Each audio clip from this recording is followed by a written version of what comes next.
இந்த ராகினி நம்ம காவேரிக்கு விரிச்ச வலையில இந்த ராகினியே மாட்டிக்கிட்டு தவிக்கணும்.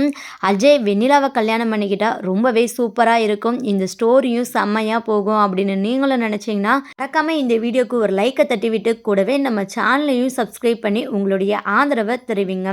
இன்னைக்கான எபிசோடு ரொம்பவே சூப்பராக போச்சுருந்தாங்க சொல்லணும்.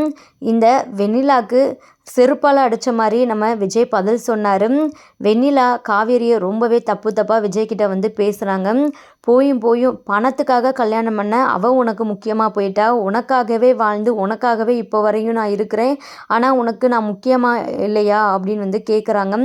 இங்கே காவேரி பற்றி தப்பாக பேசுவோமே இங்கே விஜய்க்கு பயங்கர கோவம் வந்துடுது. காவேரின்ற பேரை சொல்லக்கூட தகுதி இருக்கா? என் காவேரி எப்படிப்பட்டவ தெரியுமா? அவளாம் சொக்க தங்கம். நீ அவள் கால் தூசிக்கு கூட பெறமாட்ட. என் லைஃப்பில் காவேரிக்கு மட்டும்தான் இடம், வேறு யாருக்குமே இல்லை. உன்னை பார்க்கவே எனக்கு பிடிக்கல அப்படின்னு சொல்லிட்டு இங்கே விஜய் வந்து சொல்லிடுறாங்க. இதை கேட்ட இந்த வெண்ணிலாக்கு செம்ம கோவம் வருது. தான் வாழ்க்கைக்கு பிரச்சனை வரும் தெரிஞ்சு கூட உன்னை பாவம் பார்த்து வீட்டுக்கு கூட்டிகிட்டு வந்தா தெரியுமா? அதை கூட நீ கொஞ்சம் கூட நினச்சி பார்க்காம காவேரியை வந்து தப்பாக பேசுகிற. இப்போ கூட உன்னால தான் நானும் காவேரியுமே பிரிஞ்சிருக்கிறோம். ஒரு வார்த்தை இப்போ நான் கூப்பிட்டா போதும் காவேரி வீட்டுக்கு வந்துடுவா அப்படின்னு வந்து சொல்கிறாங்க. இதை கேட்க இந்த வெண்ணிலாக்கு ரொம்பவே கோவம் தான் வருது. நிப்பாட்டு விஜய், உனக்கும் எனக்கும் தான் கல்யாணம், நீ தான் என் கழுத்தில் தாலி கட்ட வைப்பேன் அப்படின்னு சொல்லிட்டு ரொம்ப சேலஞ்ச் பண்ணிவிட்டு அங்கேருந்து போகிறாங்க. இவ வாட்டில் பேசிட்டு போட்டோம் அப்படின்னு சொல்லிட்டு நம்ம விஜயுமே பார்த்திங்கன்னா அதை ஒரு பெரிய விஷயமாக கண்டுக்கலாம். இங்கே மறுநாள் நல்லா மேக்கப்லாம் போட்டுட்டு இந்த வெண்ணிலா பார்த்திங்கன்னா அங்கே கல்யாணத்துக்காக வந்து ரெடி ஆகிட்டு கோவிலில் விஜய்க்காக வெயிட் பண்ணிகிட்ருக்குறாங்க. மீடியாக்காரங்களுக்குமே பார்த்திங்கன்னா இன்ஃபார்ம் பண்ணிடுறாங்க விஜய்க்கும் வெண்ணிலாவுக்கும் கல்யாணம் அப்படின்னு சொல்லிட்டு. அங்கே வெண்ணிலாக்கு கிட்ட வந்து பேட்டி எடுத்துகிட்ருக்குறாங்க. நீங்கள் ரொம்பவே நம்பிக்கையோடு இருக்கிறீங்க, விஜய் கண்டிப்பாக வருவார் அப்படின்னு சொல்லிட்டு. வருவாரா அப்படின்னு வந்து கேட்குறாங்க.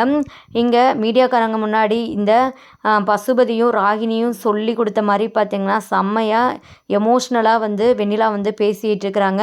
நீங்கள் கண்டிப்பாக வந்து எனக்கு தான் சப்போர்ட் பண்ணணும், நான் என்ன பாவம் பண்ணேன், அவரை நம்பி தான் நான் வந்து இருந்ததேன். அங்கே பாருங்கள், எங்கள் கல்யாணத்துக்கு சாட்சியாக வந்து அவர் ரிங் கூட எனக்கு போட்டு விட்டார். இப்போது என்னை விட்டு போயிடு அப்படின்னு சொல்லிட்டு சொன்னால் நான் எப்படி போக முடியும்?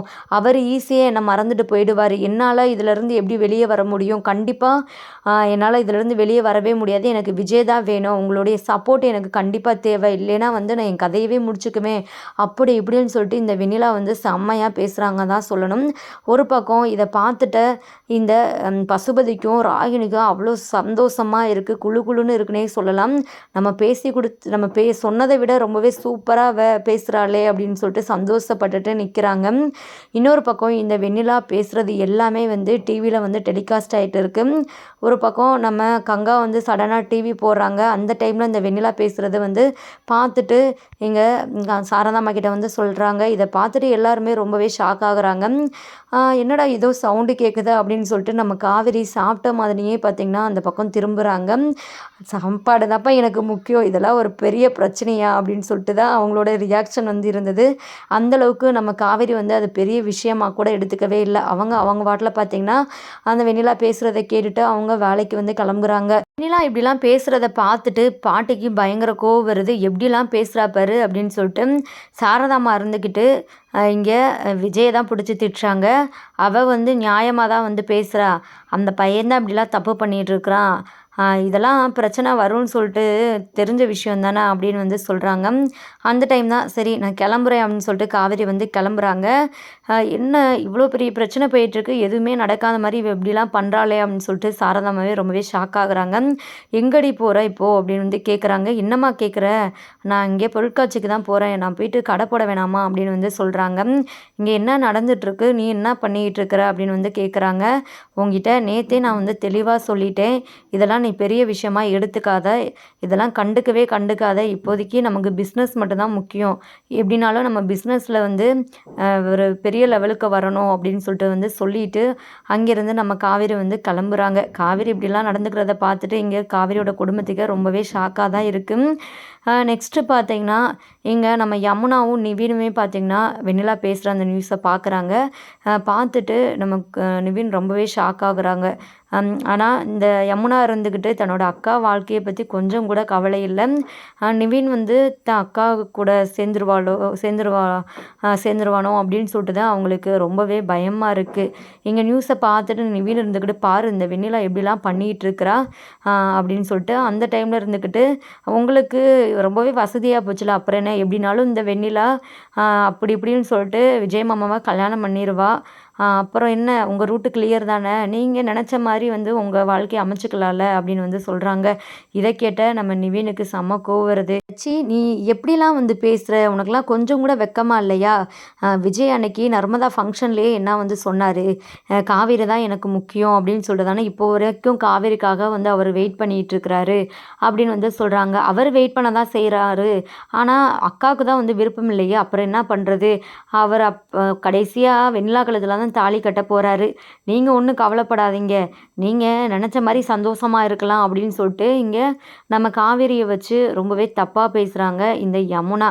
இத கேட்க கேட்க இங்க நம்ம நிவினுக்கு செம கோவம் தான் வருது. "உன்கிட்டலாம் மனுஷன் பேச முடியுமா? ச்சீ! நீலாம் ஒரு பொண்ணா?" அப்படின்னு சொல்லிட்டு திட்டிட்டு போறாங்க. இங்க இந்த யமுனா இருந்துகிட்டு, "போங்க போங்க. அம் நீங்க நெனச்சத நான் எப்பவுமே நடக்க விட மாட்டேன். நடக்கவும் நடக்காது" அப்படின்னு சொல்லிட்டு வந்து கத்திட்டு இருக்கிறாங்க. அடுத்து நம்ம தாத்தா, பாட்டிக்குமே பார்த்தீங்கன்னா, இந்த விஷயம் தெரிய வந்து நம்ம விஜய் கிட்ட வந்து பேசுறாங்க. அந்த டைம்ல இங்க காவேரிய பத்தி தான் நம்ம விஜய் வந்து யோசிக்கிறாங்க. காவேரி என்னதான் வந்து முடிவெடுக்க போறான்னு தெரியலையே! இந்த வெண்ணிலா அடுத்தடுத்து இப்படிலாம் பிரச்சனை பண்ணிட்டு இருக்கிறா அப்படின்னு சொல்லிட்டு ரொம்பவே ஃபீல் பண்ணிக்கிட்டு, இங்க நம்ம அ க அ காவேரிக்கு கால் பண்ணி பேசுறாங்க. "காவேரி நியூஸ் பார்த்தையா?" அப்படின்னு சொல்லிட்டு கேட்குறாங்க. பார்த்தேங்க. இப்ப என்ன பண்றது காவேரி? உனக்கு அ என் மேல நம்பிக்கை இருக்குல்ல. நான் தப்பு செய்யலைன்னு சொல்லிட்டு உனக்கு தெரியும்ல அப்படின்னு வந்து கேட்குறாங்க. ஏங்க நான் தான் சொல்லிட்டேன்ல, உங்க மேல எந்த தப்புமே இல்ல. நான் உங்க பக்கம் தான் நிக்கிறேன். இதுக்கு முன்னாடி உங்கள தள்ளி இருந்தது எதுக்குன்னா, நீங்க ஃப்ரீயா ஒரு முடிவெடுக்கட்டும் அப்படின்னு சொல்லிட்டு தான் வந்து உங்கள விட்டுருந்தேன். நீங்க தான் தெளிவா முடிவெடுத்துட்டீங்களே, இதுக்கப்புறம் என்ன? நீங்க என்ன பண்ணணுமோ பண்ணுங்க. உங்க பக்கம் தான் நான் எப்போதுமே. அந்த வெண்ணிலா பண்றத பண்ணிக்கட்டும். என்னோட சப்போர்ட் எப்போதும் என் விஜய்க்கு தான் அப்படின்னு வந்து சொல்றாங்க. உண்மையாவே இந்த வார்த்தைய கேட்கவுமே நம்ம விஜய்க்கு ரொம்பவே சந்தோஷமா இருக்கு. நம்ம காவேரி சொன்னதுக்கப்புறம் என்ன? வேற யார் என்ன பண்ணாலும் என்ன? காவேரி புரிஞ்சுக்கிட்டா போதும் அப்படின்னு சொல்லிட்டு எங்க தாத்தா, பாட்டிகிட்டயுமே பார்த்தீங்கன்னா, நம்ம விஜய் ரொம்பவே சந்தோஷமா சொல்றாரு. "பாருங்க தாத்தா காவேரி என்ன சொல்றா" அப்படின்னு சொல்லிட்டு. "ஆ சரி, சரி நான் எனக்கு வேலை இருக்குங்க. இங்க இப்ப அ பொருட்காட்சிக்கு வந்திருக்கிறேன்" அப்படின்னு சொல்லிட்டு நம்ம காவேரி வந்து கால கட் பண்ணிடுறாங்க.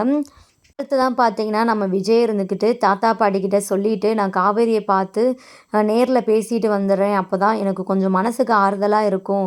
நடக்கிற விஷயத்தெல்லாம் பார்க்கும்போது எனக்கு மனசே சரியில்ல." அப்படின்னு சொல்லிட்டு இங்கே நம்ம காவேரிய பார்க்கறதுக்காக அங்கே பொருட்காட்சிக்கு போறாங்க. அந்த டைம்ல தான் நம்ம காவேரியும் அண்ட் விஜயும் மனசு விட்டு பேசிட்டு இருக்கிறாங்க. அப்போ கூட நம்ம காவேரி கிட்ட வந்து ரொம்பவே உரிமை எடுத்து ரொமான்ஸ் பண்ணிட்டு இருக்கிறாரு நம்ம விஜய். அங்கே பார்த்தீங்கன்னா, ஒருத்தரு வெண்ணிலா பேசுனதெல்லாம் பார்த்துட்டு, இங்க விஜய வந்து ரொம்பவே தப்பா நெனச்சுட்டு, விஜய் காவேரி பேசுறத பார்த்துட்டு பார்த்தீங்கன்னா, அவரு தன்னோட மொபைல்ல வந்து வீடியோ எடுக்குறாரு.